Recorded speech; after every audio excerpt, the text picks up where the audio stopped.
Som? Bom, como eu disse anteriormente, essa aula de número 6, ela representa o resumo de tudo aquilo que eu ensinei nas 5 aulas anteriores.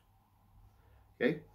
Então, espero que vocês tenham entendido aquelas aulas e vamos apenas fazer um resumo simples e rápido para que vocês possam entender. Então, observe um fator importante aqui. Nós temos aqui os pronomes do sujeito, que representa quê? Representa quem faz a ação. Então, o sujeito faz a ação. Eles são I, you, he, she, it, we, you and they. Eu, você, ele ou ela, nós, vocês e eles. Nós temos... Lembre-se que quando o sujeito que faz ação, ele obrigatoriamente precisa do verbo do lado. Vou botar uns exemplos aqui embaixo para vocês verem depois.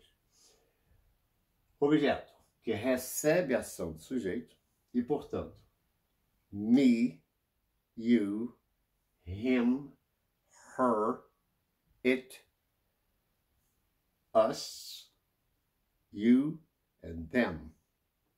Ou seja, mimigo, tetigo, ele ou ela, né?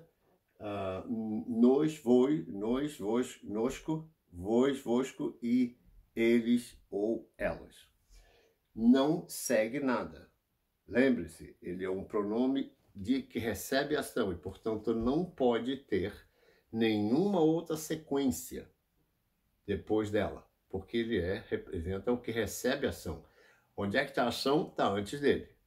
Nunca se põe um verbo antes de um pronome oblíquo, antes de um pronome objeto. Tá? Bom, depois eu ensinei para vocês os adjetivos possessivos que representam posse. Então, nós temos aqui o my, your, his, her, it, its. Não, it. Oh, faltou um S aqui. Perdão. It's, our, your and their. Ok? Então, eles representam a posse. Mas, como eu disse no outro, eles também são obrigatoriamente seguidos por um substantivo, ou seja, por uma palavra comum. Tá? Vocês vão ver nos exemplos. Depois nós falamos de pronomes possessivos que também geram posse. Só que eles evitam a repetição do substantivo, portanto não se coloca nada depois dele. Por caso, nós temos o mine, yours, his, hers, its, ours, yours and theirs. Esse assim que vocês estão vendo aqui é para justamente substituir a palavra para evitar a repetição. Nós não colocamos o S, nem no his e nem no it, porque ele já tem, então não precisa de outro. Mas o ri já tem um S. Se botar outro, fica com um chocalho de uma cobra. Lembra que eu falei isso anteriormente? Bom, então ele representa. Nada se faz dele depois. E por último, o pronome que foi na aula passada, eu falei sobre os pronomes reflexivos que refletem a ação do sujeito. Seja ela reflexiva, seja ela enfática, ou seja ela idiomática. Ok? Que eu vou mostrar no meu exemplo aqui embaixo, para vocês terem uma noção. Então, vamos ao exemplo de cada uma delas. Aqui diz o seguinte, olha. I love her. Ou seja, eu a amo, ou eu amo ela, dentro do cacófono da nossa língua. Então, eu a amo. E ela ama a mim. Também é outro cacófono, ela ama a mim, mamim, é terrível. Então, a gente fala, ela me ama. Então, she loves me, mas no inglês não se faz isso. Se coloca depois do verbo, nunca antes. Falando dos adjetivos possessivos, my car is silver. Yours is red. Então, você pode ver que aqui eu falei que my car, que é o meu carro, então eu estou mencionando a palavra my car e representando a posse. Meu carro é prata. Então, my car is silver.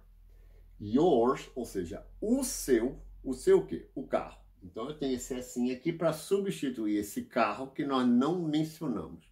Então, yours is red. O seu é vermelho. Temos os pronomes possessivos, que é o mine, né? Já falei. Então aqui os pronomes reflexivos. Então observe os detalhes importantes nessa frase, que eu coloquei 3 coisas dentro de uma frase só. Por exemplo, she made her makeup herself. Ou seja, ela fez a maquiagem dela, ou seja, a sua maquiagem, no caso dela, ela fez a maquiagem dela, ela fez a sua maquiagem, ela mesma. Então eu estou aqui colocando um sujeito, seguido de um verbo, seguido de um adjetivo possessivo, e obviamente da palavra que ela está gerando após, para representar a reflexão desse sujeito que fez a ação. Então, she made her makeup herself. Ela fez a maquiagem dela, ela mesma. They worked by themselves. Eles trabalharam sozinhos. Aqui o passado, verbo to work. They worked. That's o passado. They worked by themselves. Eles trabalharam sozinhos. E they worked for themselves. Eles trabalharam para eles mesmos. Não foi para ninguém. Foi para eles mesmos. So they worked for themselves. Então, essas são o resumo que eu tinha que ter feito dos pronomes, que eu espero que vocês gostem do que eu falei anteriormente, tá? E pratiquem. Sem prática, impossível qualquer coisa. Só de teoria não funciona. Tem que botar para fora. Speak up, speak out, ou seja, fale para fora, bota para fora. Tá? And speak up, fala alto. Então, você usa essas formas de vocês para vocês praticarem, para vocês usarem no seu dia a dia. Gramática, talvez seja uma aula chata, tá? E depois eu vou ter umas aulas bem interessantes para vocês sobre expressões, frases de dia a dia, etc., que depois eu vou passar para vocês, mas primeiro precisamos fazer o alicerce de uma casa para que ela possa ser construída. Tá? Sem isso, a casa cai. Então, obviamente, qualquer teoria que vocês tiverem, se não for posta em prática, ela não funciona. Precisa da prática para fazer aquilo virar uma rotina.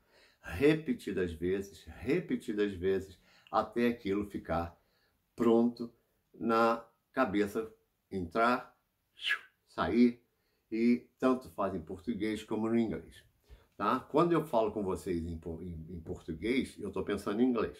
Quando eu falo com vocês em inglês, eu estou pensando em português. Os dois trabalham juntos ao mesmo tempo. Assim eu não tenho como errar. Deu para vocês entenderem? You understand what I'm talking about? So, essa daqui, depois eu vou mostrando outras maneiras de vocês. Pronúncia, eu vou ensinar na hora certa, ok? Existe uma chave de pronúncia para que vocês possam entender. Então, gradativamente, eu vou ter que fazer por letras, tá? Como A, E, I, O, que são as mais importantes. E depois as demais, a gente vai falando com calma, dentro da medida das outras aulas. Ok? Mas chave de pronúncia é uma coisa que eu vou ensinar para vocês na hora certa. Na próxima aula, na aula 7, eu vou ensinar para vocês os pronomes demonstrativos, que ainda faltou um. Pronome demonstrativo, que é aquele, aquilo, é este, é esta, etc, etc, tá?